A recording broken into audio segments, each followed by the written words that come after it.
Hello guys, अस्सलाम वालेकुम and English में गुड मॉर्निंग। चलिए आज का ब्लॉग शुरू करते हैं।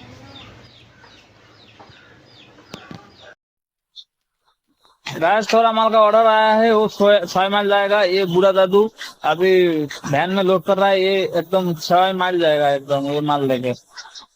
बहुत मेहनत कर रहा है ये दादू, थोड़ा सपोर्ट करे मुझे। गाछ एक घर आया मैं, ठीक है। वो घर में एक फूल का घास है, बहुत अच्छा सा घास है। अभी मैं गुआ पान खा रहा हूँ, थोड़ा माफ कर दीजिएगा। इधर है एक चीज वो दिखाता हूँ आप लोगों को। ये देखिए, हम तो ये तो पार्क में देखता है ना, वो वाला घास है। एकदम किताब में रखने से एक तो किताब भी कीड़ा हो जाएगा। एकदम ब्यूटीफुल ब्यूटीफुल है, देख लीजिए। धानमुड़ी देखना, अनेक वीडियो बना।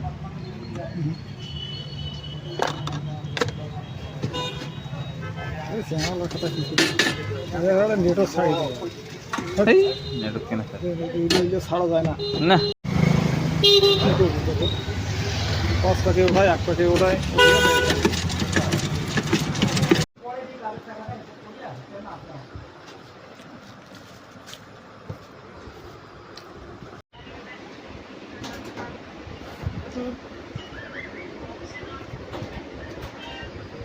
आज मैं खाना खा रहा हूँ, खाने में यार मछली है, भात। रात के 11 बज गया, फिर भी नहीं सो रहा है शायद। देखिए एकदम, इसका नाम शाहिद नहीं तूफान होना चाहिए। बाबा घुमाओ। सो गाइस, आज के लिए बस इतना ही। अपना ख्याल रखिए और मुझे सब्सक्राइब करिए, मेरे वीडियो में बने रहिए। Good night guys.